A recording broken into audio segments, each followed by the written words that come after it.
Welcome to Bar Cantinetta. Don't let the small dining area fool you. The food coming out of this kitchen has a taste that's larger than life itself. We started off with a little bit of cauliflower that was spiced nicely with some smoked paprika, which is really cool. We have a good thing going here. We have a really loyal fan base of the food, of the staff, of just the atmosphere in here. Executive Chef Derek May originally got his start cooking down in California. I moved from San Francisco, so I was used to California ingredients and the California growing season. Moving up here, I am so impressed with the Washington growing season. And I've been here 10 years now, and I absolutely love Washington produce. It's one of our regular haunts. I love the food, I love the service.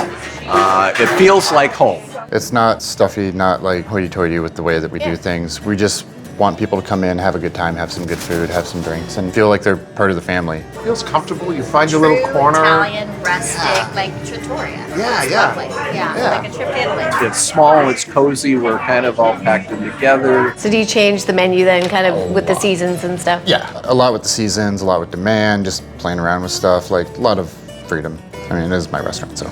You eat with your eyes as well as your mouth, and it's just presented in this beautiful way, and it's just, So what are we gonna make today? We're gonna do a beef tartare. So it's really marbly, really flavorful beef, and it's delicious raw. Sounds delicious. Yeah, it's gonna be tasty. Now it's off to the kitchen.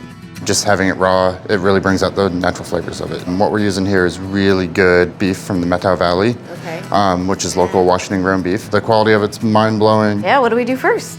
Well, the first thing you do when you start a beef tartare is you clean the beef. And the best thing to do is you want to slightly freeze it. You don't want to freeze it all the way through because, as water expands, turning into ice, it destroys beef. It's the slight freeze helps get that perfect cut you want. You want to do the rest? Because I know I'm probably screwing it up. Yeah, I'll do the rest.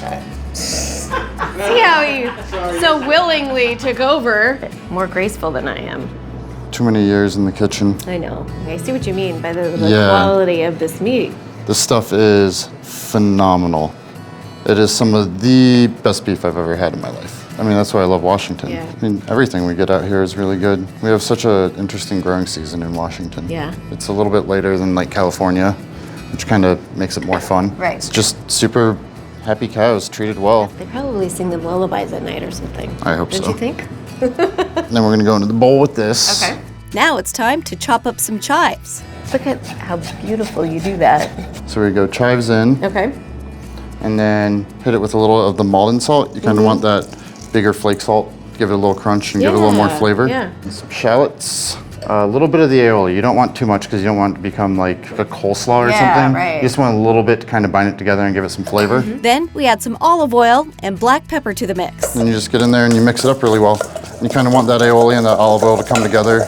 If someone wanted to do this at home, they have to find some good beef. Good beef. Yeah, find a good local butcher that has good quality beef. So I kind of use the edge of the bowl to form it into almost like a little football shape. And then onto the plate. Now we're going to add some shavings from some aged pecorino cheese. Use a peeler to give it some nice good shavings. Just kind of spread some cheese on it, make it look pretty. Then we top it all off with some micro arugula. Give it another little drizzle of olive oil just to kind of give it some flavor. And then that would be the tartare. How beautiful. For today, we're serving it with toasted and oiled bread. Shall we try it? Yeah, of course. Grab a piece of toast, grab a good chunk of it, go onto your bread, and then take a big old bite. It's really fresh tasting. Really fresh. Yeah, for what you'd imagine to be heavy with raw beef. It's all about the good beef. It is so good. Thank you so much. Yeah, thank you. This was a great experience. To get the recipe for Bar Cantinetta's beef tartare, visit wagrown.com.